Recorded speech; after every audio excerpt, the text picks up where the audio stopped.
Thank you, Dr. Glee. So today we'll be going through some novel approaches to the management of erectile dysfunction, focusing on new medical therapies that will be coming down the pipeline. These are sort of our brief objectives. Essentially, hopefully this will be a bit of entertainment going through some of the history that led us to our current status of erectile dysfunction. And then we'll use that as a framework to look at which direction people are taking with upcoming therapies. So this is our current model of erectile dysfunction, and it's pretty complicated, and it's taken us a number of years, and I'd say probably a more serendipity than actual intelligence to get us here. And we'll go through some of that later on. Basically with the model, we've got brain factors, psychogenic factors, and then that controls then signals into the neurons down here where we have adrenergic, cholinergic, and a bit of nitric oxide releasing neurons that are responsible for smooth muscle relaxation, which then allows the corpora to fill, and then that fills the venous sinusoids within the corpora, leading to erection, causing a net filling of blood. So with that in mind, our current framework for erectile dysfunction is that we have endocrine factors like hypogonadism that can contribute, psychogenic factors, neurogenic factors like spinal cord injury, nerve injury, iatrogenic injuries, and then arterial insufficiency, poor venous outflow, or structural problems like Peyronie's disease. So it took us a number of years to get there, and ED is really not a modern problem for society.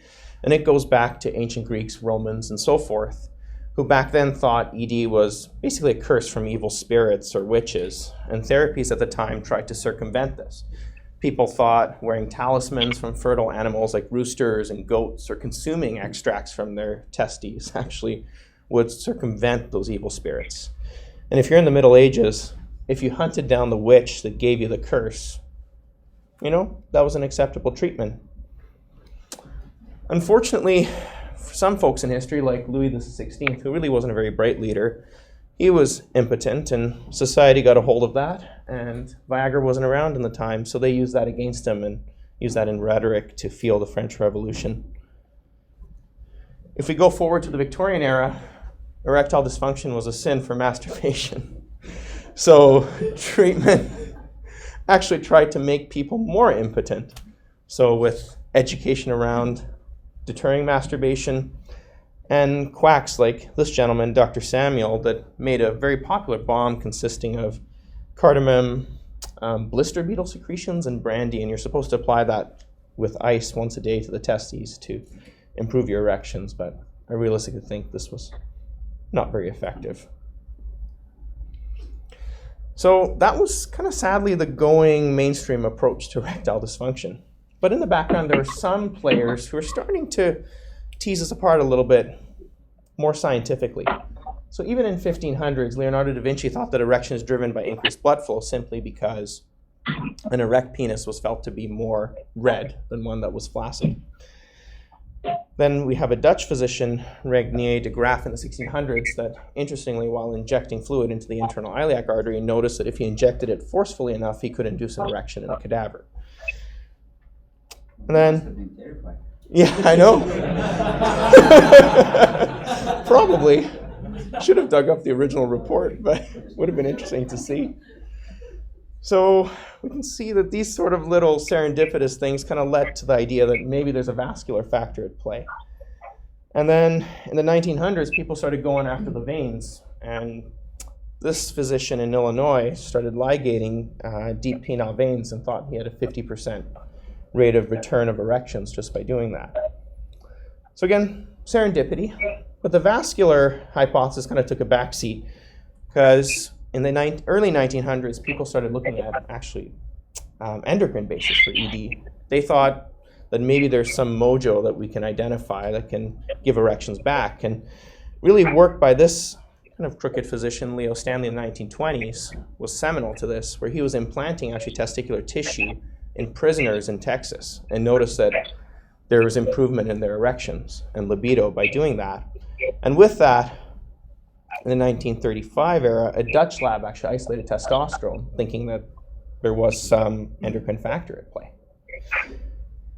Vascular therapeutics didn't really come back until the 1960s when this mechanic, Gesman Osborne, who himself had erectile dysfunction but was kind of dismayed by the fact that there really wasn't much therapy at the time that could be offered to him. He was playing around with pumps in his mechanic shop, and he developed the first vacuum erection device, actually. And it took him about 20 years to patent this. Interesting with his erection device is you actually had to suck on it with a straw to induce the negative seal. So with that, people started looking into vascular etiologies for ED. So this cardiac surgeon, Ronald Virag, actually was trying to revascularize patients to restore erectile dysfunction. So he was trying to sew the inferior epigastric to the deep penile arteries. And he accidentally, while doing this, injected papaverine and induced a 3-hour erection in one of his patients. Around the same time of this, Giles Brandley was messing around with phentolamine and actually demonstrated in front of the AUA in 1980 spontaneous erection by intracavernasal injection of this. So this led the way for vascular-directed therapeutics, and these slowly entered the market with alprostadil. Oh. Okay, thank you. With vascular therapeutics, these slowly came into the market, and most recently alprostadil was introduced in 1995, and this forms these three components and form trimix, and Muse intraurethral suppositories are of course composed of alprostadil. Viagra, which was the next biggest advance in the 1990s, came into play in 1998. And this was a lot of serendipity and interesting observations from Pfizer, where they were playing around with nitric oxide-directed therapies to treat angina. And they were running RCTs in the background for this. And it turned out that sildenafil at the time was not a very good drug to treat angina, but none of the men wanted to actually give the medication back because their erectile function went through the roof. So they were kind of cunning and picked up on this and actually designed the first RCT in erectile dysfunction in 1998. And to do this, they had to design new instruments. They developed the IIEF instrument for erectile dysfunction, and they published their results with sildenafil in 1998. And they had a very significant effect. So if we see, that's a 10-point difference compared to baseline with sildenafil, which is quite significant. If we think that the minimal clinically significant difference for IIEF is only 4 points, and this is with just an oral medication. This was quite remarkable at the time. The only issue thereafter is there really wasn't much else coming down the pipeline for ED, and if we go to around 2010, what we had for patients was, of course, PDE5 inhibitors, which worked well for the subset of patients who responded. But for those who did not, we're really back to where we were in the 1990s. Intracavernasal injections, Muse suppositories, vacuum therapy, and penile prosthesis surgery. So this was a problem because, these treatments overall lack sexual spontaneity. A lot of them are invasive. There's poor attrition and compliance, especially with ICI and vacuum. And there really isn't a lot to offer these patients to get back to normal erections. The reason why I picked 2010 as our time point is because around that time, there was a urologist named Vardy in Israel who was following along what the cardiologists were doing with low-intensity shockwave therapy. The cardiologists were using this for refractory angina that wasn't amenable to further stenting. And they were getting good results. By applying low-intensity shockwaves, they were actually upgrading patients 1 CCS class in just single-arm studies. So Vardy was interested in this because, if as a urologist it made sense, we're familiar with shockwave therapy, and it's a similar pathophysiology at play with erectile dysfunction. So he wanted to try applying this to his patients with ED, and he used the same protocol the cardiologists were using with low-intensity shockwave treatment. So what this therapy involved is it's pretty intensive therapy. He would use a low-intensity shockwave generator, and he would do twice-weekly treatments applied along the penis, twice a week for 3 weeks, followed by a 3-week break, and then another set of 3 weeks of the same treatment. And what he found is actually quite remarkable. He found a 7-point improvement in the IIEF in this single-arm study. So this was the first new advance that really came in to play for erectile dysfunction since Viagra with such significant results. So a lot of people in the medical community were quite excited by this. So and as we imagine with this excitement, there's going to be a lot more randomized controlled trials that come in. But before we talk about that, I just wanted to go through a bit about some of the logistics of this treatment and some of the logistics of arranging clinical trials for this type of treatment. Firstly, we're all quite familiar with shockwave physics because of shockwave lithotripsy. The mechanism of low-intensity shockwave treatment in erectile dysfunction is quite similar. I'm no physicist, but based on my understanding of the definition of shockwave, a shockwave is a pressure wave that causes a rapid change in pressure in the tissue medium. And we can chart the track of a shockwave by following the changes in pressure with time as the wave propagates. We get a first impact on the tissue with the initial trauma that comes with the rise in pressure. And as the pressure changes in the liquid medium, we get formation of these cavitation bubbles, which are bubbles of gas that form due to inertia of the liquid. And as these bubbles expand and collapse, we get a shear stress on the endothelium, which is thought to be responsible for the effect of shockwave treatment. And I'll explain some of this in more detail as we go on. When we look at the physics side, there are obviously some factors that we can change with the machine. We can look at the source of these shock waves, whether the morphology of the waves are linear versus radial, focused versus linear. And then we can also change the amount of energy per surface area that we administer, and we can change the amount of shocks and the frequency. These factors are important when we think about randomized controlled trial design for shockwave treatment. And the erectile dysfunction population is a bit of a challenging one to deal with, and we'll look at this once we go through the randomized controlled trials. But when patients design, or when investigators design trials, yes? What's the mechanism of action of shockwaves in terms of its impact on physiology? On physiology? So I'll show you some in vivo data as we come through as we progress through this, but essentially we get microtrauma, neovascularization, recruitment of stem cells, and secretion of growth factors. That's the working hypothesis behind this.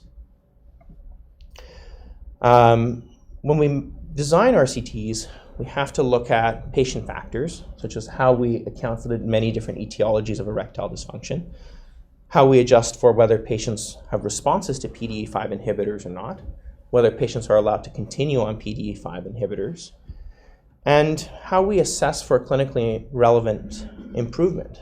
Is the IIEF relevant? Is this going to translate into subjective improvements in erections? And whether this response is actually going to be durable or not. And then, aside from the patients, we have to look at the devices. And as we mentioned, there's different settings and approaches to designing that.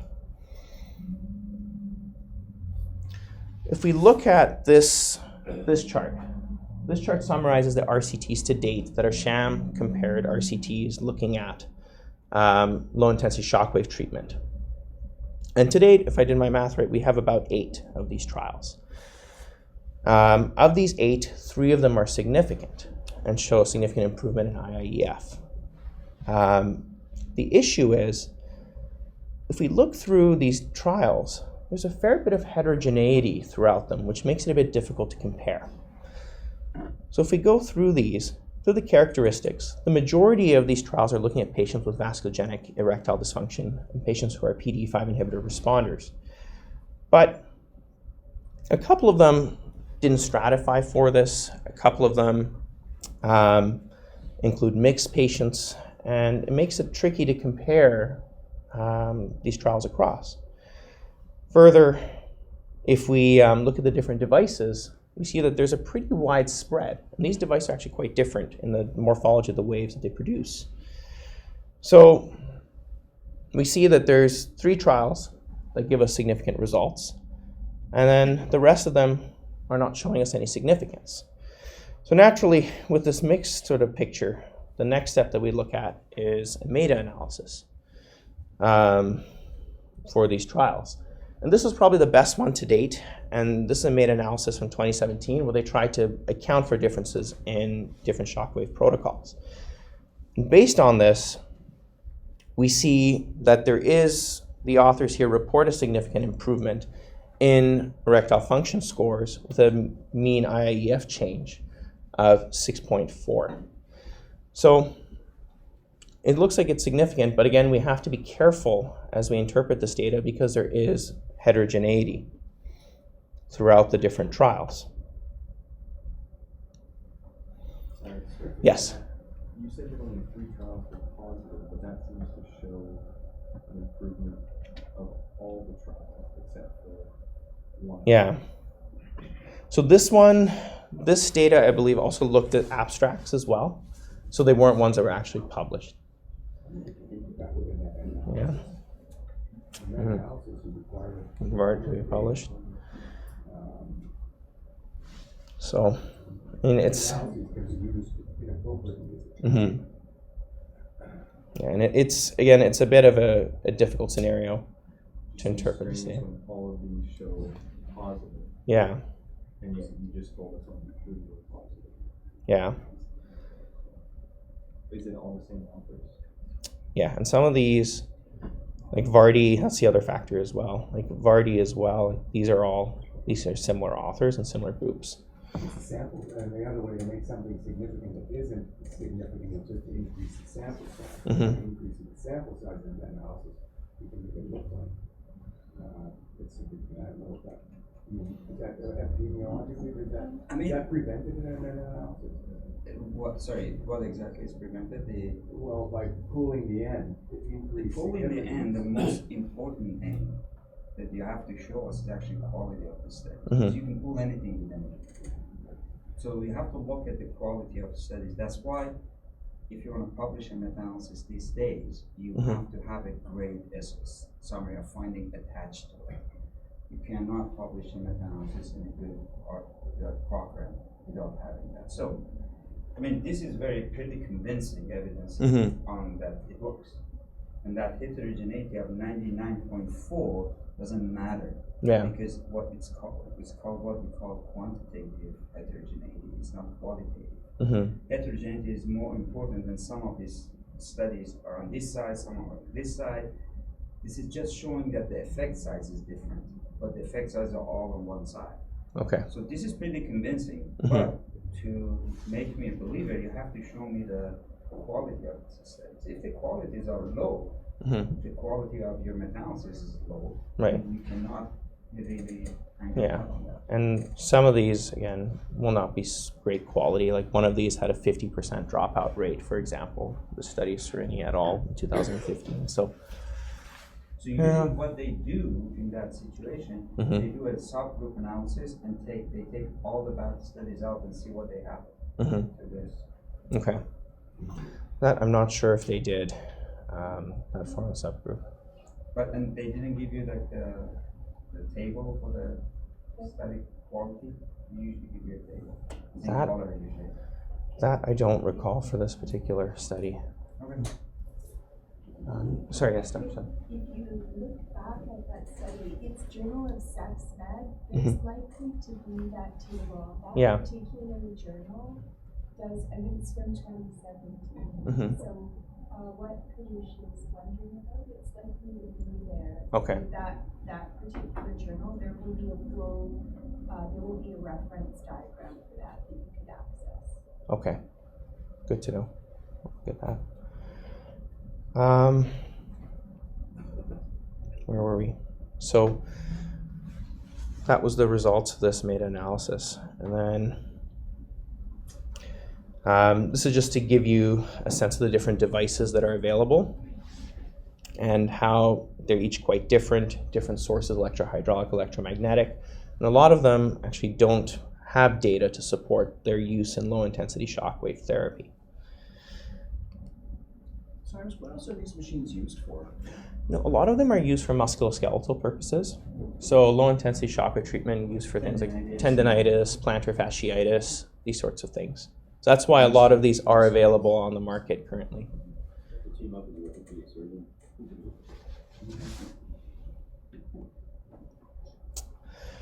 Further considerations are, of course, where you apply the shockwave treatment. Some are more focused than others. Some are linear based. Linears apply the shockwave to more broad surface area compared to the focused.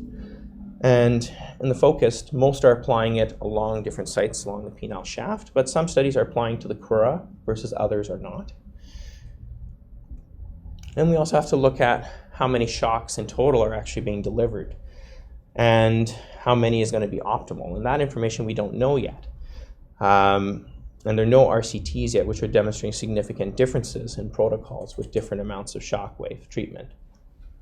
We have a couple of RCTs that try to look at different durations of treatment and different amounts of shocks, but they didn't report any significant differences amongst the treatment groups. A limitation, though, of these trials is they were done in devices which actually never had any efficacy reported in the first place for low-intensity shockwave. So I don't know if we can really make any conclusions based off of these. The next factor to look at in more detail is the role of concurrent PDE5 inhibitors. So nearly all of the RCTs allowed for PDE5 inhibitors to be washed out for about 2 to 4 weeks and did not allow PDE5 inhibitors to be used throughout the study, with the exception of one that was looking at whether PDE5 non-responders can be converted. So this is something that needs to be considered as we attribute or assess RCTs for low-intensity shockwave. The other question to look at is whether this response is actually going to be durable or not, because a lot of the follow-ups for the studies were quite short, only about 1 year's time. And the longest term data that I could find was this retrospective study that actually was done by one of the groups that did most of the studies for this. And they followed these patients for longer periods of time after treatment. And we do sort of see a drop-off effect with these patients. If we look at the percentage of patients that maintained a clinically significant change in the IIEF score, which varies depending on their initial severity score at the beginning. And we see more of a drop-off effect with severe versus non-severe erectile dysfunction. The last data I wanted to show in regards to shockwave treatment is a little bit of data in regards to the mechanism. And we have some data from the group at UCSF, which took diabetic rats and randomized them to 4 weeks of shockwave versus no treatment. And then they looked at erectile function after with electrostimulation and looked at some immunofluorescence. They found that there was improvement in the diabetic rats with electrostimulation based on intracavernasal pressures, which is data I haven't shown here. And based on immunofluorescence, they looked at H3P staining, which is a marker for stem cells. Mesenchymal stem cells within rats. And they show increased infiltration of mesenchymal stem cells with the shockwave treatment. And they also show increased RECA1 staining, which is an marker for endothelial cells. And they're proposing the mechanism of this to be localized trauma and shear stress, which is causing recruitment of stem cells and improved revascularization and endothelial function.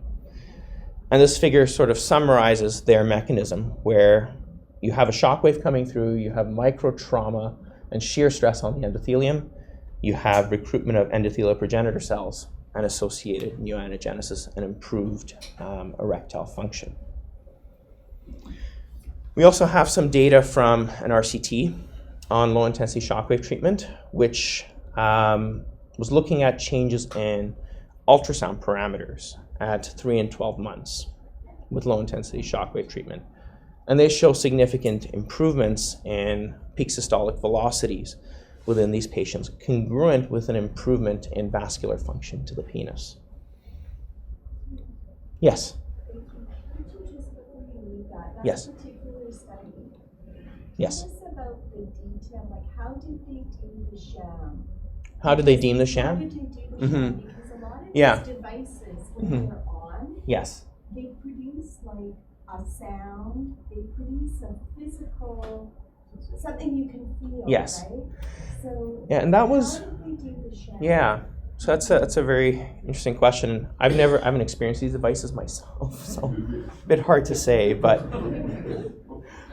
what they usually do is they apply a dampener to the device. So what the feeling is that you should get the same noise, the same sensation by the device, but there should be no wave that's actually transmitted to the tissues. That's the most common sham control. The other one is sometimes they'll have a background noise playing, but that's definitely less common. With this study, an issue is that it doesn't seem like the actual assessor of the ultrasound was blinded. So that's a bit of an issue with the study, but it's supporting of a vascular ET or vascular mechanism for improvement in erectile function in these patients. So to wrap up with shockwave treatment, the AUA and the EAU do have statements about this, and both are essentially in agreement. The AUA says that this should be strictly investigational because we still don't know the details on what the best type of treatment is and what the best protocol is for shockwave treatment. The EAU is a bit more optimistic and says there's evidence for short-term efficacy, but again, it's hard to make recommendations for a standard of care or for a best practice recommendation for how to go ahead with shockwave treatment. So overall, what I think looking at the data is there probably is some promise for low-intensity shockwave based on the current clinical trials for erectile dysfunction. But there remains a lot of things that we need to clarify. And I think the biggest issue is we need to see exactly what sort of devices, what sort of duration of therapy is going to be best for these patients. And we need to decide whether the actual clinical improvement is justified by the extent of time commitment and cost that goes to the patient. Because it's a relatively modest improvement with only about a 6-point change based on the meta-analysis. And we're asking patients for 9 weeks worth of treatment. So, Cyrus, yes? That's the other thing. What is the minimum clinically significant change in IIF? Yeah. So based on that, and that kind of goes into my next point, is that for severe patients it's 7, and for moderate it's around 5. So based on that, I think maybe the mild to moderate patients stand to benefit if there's something durable from this. But severe patients, I don't think we're going to take them from, severe ED to going back to when they're 18 based on this. So I think that's something that remains to be clarified as we go forward in appraising this treatment modality. So with this, I'd like to move on to more regenerative therapies, which is another avenue that's being more explored for erectile dysfunction. And PRP is one of the more common ones that people are looking at. And this has really become, there's a lot of interest in PRP in mainstream general population. What PRP is it's basically just blood that's taken from the patient. It's spun down once or twice depending on the protocol, and you may add an activating agent like calcium, and then that should leave you with a concentrated serum of platelets and associated cytokines and growth factors that's released by activating the platelets. This has been investigated a lot in osteoarthritis and musculoskeletal injuries, but because it's believed to possibly facilitate regeneration of tissue with osteoarthritis, there's interest in looking at it for PRP as well. And it's actually available through a lot of private clinics for the management of ED. Despite it being available, there isn't really a lot of evidence in support of this. If we look at murine models with nerve crush injuries, this was a study that was done in 2012 where they took 24 rats and they randomized them to a sham, or no crush injury, a nerve crush injury, plus or minus vehicle versus PRP given at the time of crush injury. They report that there is a significant improvement in intracavernasal pressure with PRP. And they look at collagen staining as well. And they suggest that there's a decrease in the amount of collagen staining in these rats within the corpora after PRP is administered, which is suggestive that there's perhaps a improved remodeling process going on with administration of PRP. The only human data that I could find about PRP was just a single retrospective study looking at 17 patients with a wide variety of urologic conditions, including stress incontinence, coronary disease, and ED, or some combination of PD and erectile dysfunction. And they report for the erectile dysfunction patients a mean improvement of IEF of only 4 points at about 1 year, median follow-up of 1 year, and a mean number of injections was 2 that were given. But again, it's hard to really interpret this data because it was set out mostly as a safety assessment, and they're reporting no real adverse effects. So with that, with PRP, the reality is it quackery. I mean, there's no level 1 evidence to really support it, and the AUA statement on ED says that this should be considered strictly investigational at this moment in time. Another interesting concern about PRP is because PRP is quite enriched in growth factors, some investigators have brought up concerns about administering it, say post-cancer resection, whether these growth factors like platelet-derived growth factor, TGF-beta, could be responsible or could fuel cancer growth. It's a side concern, but it hasn't been looked at. It's not as idiotic as the premise that it works in the first place. But I mean, it's giving TGF-beta has such diverse effects, all these growth factors have such diverse positive and negative effects. Yeah. It's so contextual. But I mean, what is the evidence that this works in any stem-like, regenerative-like condition? Yeah. So As far as I know, the evidence for arthritis, it's better, but I know there are issues with the data. I haven't gone into the specifics in OA as to whether it's the details of those trials, but I know there are RCTs that have shown it's improved function in these patients, but certainly is an issue. So that's our short tale on PRP. The last larger item I'd like to discuss is stem cell treatment. Stem cell treatment is quite exciting based on how its potential to regenerate tissue. And there's a lot of interest in trying to harvest mesenchymal stem cells, which means that they're not totipotent, but they have the potential to differentiate into all various tissues from the 3 linings, the ectoderm, the mesoderm, and endoderm. And they could potentially change into new vascular tissue, new nervous tissue. So there's potentially, theoretically, a good role for using these stem cells for the management of erectile dysfunction based off of this.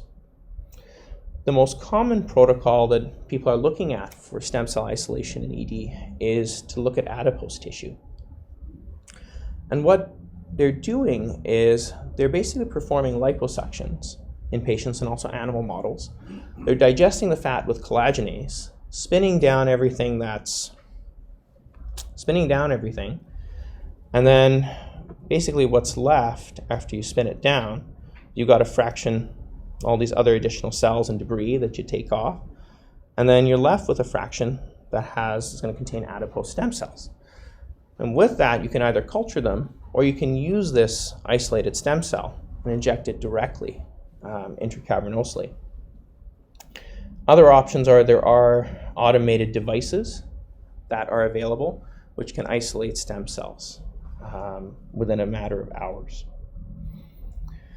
This was first looked at in murine models with nerve crush injuries. And this is one of the larger studies published in 2012, where they took 110 rats and they performed nerve crush injuries. And they injected adipose-derived stem cells, either perineurally or they were doing it directly intracavernosally at the time of the nerve injury. And they show pretty impressive results, where with the crush injury over here and with the intracavernosal injection therapy, or with the intracavernosal injection of those isolated stem cells, you get significant improvement in the intracavernosal pressure. But interestingly, you don't see that with the perineural injection. As far as why that is, I'm not entirely sure. When we look at their mechanism studies, it looks quite impressive as well, where with the intracavernosal injection, you see decreases in the amount of collagen shown here, in panel C here. That's with the intracavernosal administered stem cells. And you also see increased in nNOS positive cells, which is a marker for nitric oxide producing neurons. So all this points to a potential regenerative ability of these cells. These authors also looked at what happens to these stem cells as well after injection. And this is sections from the major pelvic ganglia in the rats. And they show that the stem cells actually do migrate to the major pelvic ganglia. These stem cells are shown in red here, which is EDU, because they labeled them prior to injecting them into the rats. further localization studies have also been done to look at where these stem cells end up after injection. And based on this, the stem cells don't really seem to localize to other organisms, but they do migrate into systemic circulation, and they do get taken up into the bone marrow and the spleen. This again is the same EDU labeling process where they label the DNA of these stem cells with EDU prior to injecting them. So based off of this, there are a couple of mechanisms at play for stem cells in the management of ED. The first hypothesis that's going on is the direct differentiation hypothesis. This is where the stem cells are potentially differentiating themselves into new nervous tissue or new vascular tissue, and then leading to tissue repair. The evidence, though, for this hypothesis is, again, not very good, largely because co-localization studies haven't really been able to show EDU positivity with, say, neuron markers or vascular markers. Some people say that EDU may not be the best method for capturing differentiation events. So it's still kind of up for debate. The hypothesis that I believe is more well taken is the paracrine hypothesis, where these stem cells then start to secrete increased growth factors and chemokines, which then attract tissue repair and drive new neurogenesis and new angiogenesis. And this is supported because we see similar effects in rats when we use these stem cell lysates, but not the cells themselves. And we see improvement in erectile dysfunction or in erectile function when we do that in vivo. And the fact that there's in vitro data showing that these stem cells do secrete chemokines in culture. I next wanted to show just some of the data on human studies. Again, human studies, we've got mostly just phase 1 trials, low sample sizes, and kind of multiple factors or multiple causes of ED, diabetic, broadly organic, and post-radical prostatectomy. And we see that these studies have used a whole variety of different stem cells. The outcomes, again, a little bit hard to interpret with such a small sample size, but most of them are improving subjective improvements in rigidity and IIEF scores, but we know that there is significant placebo effect with these sorts of studies, especially when you use a term like stem cells. What's more up and coming is that there is preliminary results from an actual randomized controlled trial that's being done out of Baylor looking at the effect of adipose-derived stem cells, intracavernasal injections of these, and the effects on erectile function. What they did with this study is it's a non-blinded study, and they basically took a cohort of patients and randomized them to either best conservative or best management at the time, or sorry, no management at the time, just conservative care, versus actual treatment with liposuction, isolation of adipose-derived stem cells, and a single injection of this. And to do this, they would apply a penile tourniquet, inject the stem cells, allow it to sit for a period of time, and then release it. Their data, although it's preliminary, and this was just an initial graph that was published in 2018, they show that there seems to be significant improvement in the IIEF score up to around the 3-month mark with the stem cell patients. But this seems to decline over time. So they don't really know yet if maybe there should be multiple injections of this given and whether this is going to be potentially a durable treatment or not. The other issue, of course, is that this is a non-blinded study. We don't have really a completely effective control. That's what going along with this. So overall, that's where we're at with stem cells. It's very early, very premature. I think there is potential based off of the in vivo data, but like some of the other regenerative therapies that we've talked about, we do need more level 1 data and randomized controlled trials to be able to sort out whether this is going to be a durable treatment or not for erectile dysfunction. So overall, that's sort of the whirlwind tour of where we're at with up and coming treatments for erectile dysfunction from the medical perspective. Certainly, this is an area where I think there's a lot of unmet need, because in urology, we're seeing more of a bias towards referrals for patients who are PDE5 inhibitor refractory. And there definitely is need for these patients to develop treatments that we can offer them, especially since the ones that we have right now are definitely invasive and have high attrition rates. The regenerative therapies that we see. Yes, sorry. Okay. The regenerative therapies that we have so far are coming down the pipeline, like low-intensity shockwave, PRP, and stem cells, are showing some promise, but again, we need more data to sort this out and to address the deficiencies that we have, such as how to protocol these with low-intensity shockwave treatment and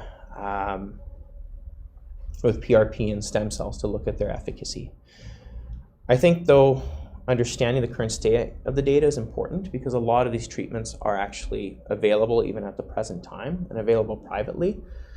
So I imagine as time goes on and more information gets out about these treatments, patients will be asking about them. So I'll take any questions. I'd just like to thank Dr. Flanagan as well for his help in putting this talk together and his support.